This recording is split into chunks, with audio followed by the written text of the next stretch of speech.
October 5ஆம் தேதி முதல் உங்கள் ஜெயச்சந்திரன் இப்பொழுது மிக பிரம்மாண்டமாக கீழ்கட்டளையில்.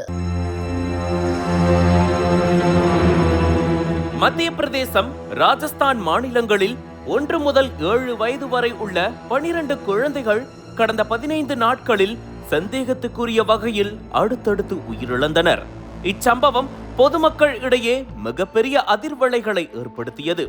இதுகுறித்து மருத்துவமனைகள் வெளியிட்ட அறிக்கையில் குழந்தைகளின் இறப்புக்கு காரணம் சிறுநீரக செயலிழப்பு என தெரிய வந்தது. மேலும் அந்த குழந்தைகளின் சிறுநீரக திசுவில் டைஎத்திலின் கிளைகால் எனப்படும் ரசாயன வேதிப்பொருள் இருப்பதாக அறிக்கை வெளியானது. தொடர்ந்து போலீசார் நடத்திய தீவிர விசாரணையில் பல்வேறு திடுக்கிடும் தகவல்கள் வெளியானது. அதில் உயிரிழந்த குழந்தைகள் தமிழ்நாட்டின் காஞ்சிபுரத்தில் செயல்படும் ஸ்ரீஷன் பார்மா என்ற நிறுவனம் தயாரித்த கோல்ட்ரிப் சிரப் மற்றும் வேறொரு மாநிலத்தில் தயாரிக்கப்பட்ட நெக்ஸ்ட்ரோடியஸ் மருந்து ஆகிய இருவேறு இருமல் மருந்துகளை உட்கொண்டு இருந்தது தெரிய வந்தது. பெயிண்ட், மை போன்றவை தயாரிக்க பயன்படுத்தப்படும் டைஎத்திலின் கிளைகால் ரசாயனம் சம்பந்தப்பட்ட இருமல் மருந்துகளில் கலந்திருக்கலாம் என சந்தேகிக்கப்பட்டது. இது தொடர்பாக பல்துறை விசாரணை குழுவை மத்திய அரசு அமைத்துள்ளது. இந்த வேளையில் மத்திய பிரதேச உணவு மற்றும் மருந்து கட்டுப்பாட்டு அதிகாரி தினேஷ்குமார் மெப்ரியா தமிழ்நாடு மருந்து கட்டுப்பாட்டு இயக்ககத்துக்கு கடிதம் ஒன்றை அனுப்பியிருந்தார். அதில் காஞ்சிபுரத்தில் செயல்படும் ஸ்ரீஷன் பார்மாவில் தயாரிக்கப்பட்ட 13 பேட்ச் கோல்ட்ரிப் மருந்தை சோதனைக்கு உட்படுத்தி இருப்பதாக தெரிவிக்கப்பட்டுள்ளது. மேலும் அந்நிறுவனத்தில் ஆய்வு மேற்கொண்டு உரிய நடவடிக்கை எடுக்க வேண்டும் எனவும் கேட்டுக்கொண்டிருந்தார்.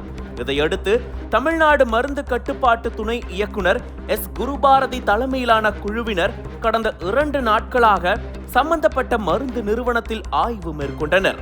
அங்கிருந்து அதே பேட்சில் தயாரிக்கப்பட்ட கோல்ட்ரிப் உள்ளிட்ட 5 மருந்துகளை ஆய்வுக்காக எடுத்து வந்துள்ளனர். அது மட்டுமல்லாது மறு உத்தரவு வரும் வரை தமிழ்நாடு முழுவதும் அதன் விற்பனையையும் விநியோகத்தையும் உற்பத்தி செய்வதையும் நிறுத்தி வைக்குமாறும் உத்தரவு பிறப்பிக்கப்பட்டுள்ளது. இதுகுறித்து எஸ். குருபாரதி கூறுகையில், கோல்ட்ரிப் சிரப் மருந்தை ஆய்வு செய்ததில் தரமற்றது என தெரிய வந்துள்ளது. அத்துடன் இதில் 48.6% டைஎத்திலின் கிளைகால் என்ற நச்சு பொருள் கலப்படம் செய்யப்பட்டுள்ளது என்றும் இது ஆரோக்கியத்திற்கு தீங்கு விளைவிக்கும் என்றும் உடனடியாக பகுப்பாய்வு செய்து அறிக்கை அளித்துள்ளோம். பொதுமக்கள் மற்றும் நோயாளிகளின் பாதுகாப்பிற்காக கோல்ட்ரிப் சிரப் மருந்து உற்பத்தியை நிறுத்த உரிய நிறுவனத்திற்கு உடனடியாக உத்தரவு பிறப்பிக்கப்பட்டது. அதோடு உற்பத்தியாளருக்கு அவர்களின் உற்பத்தி உரிமத்தை ரத்து செய்வதற்கான ஒரு குறிப்பாணையும் வழங்கப்பட்டுள்ளது.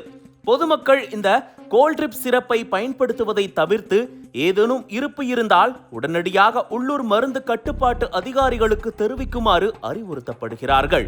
தகவல் கிடைத்த 2 நாட்களுக்குள் ஆய்வு, மாதிரி எடுத்தல், மருந்தின் பகுப்பாய்வு மற்றும் உற்பத்தி வளாகத்திற்கு உற்பத்தி நிறுத்த உத்தரவு வழங்குதல் உள்ளிட்ட முழு விசாரணையும் முடிக்கப்பட்டுள்ளது.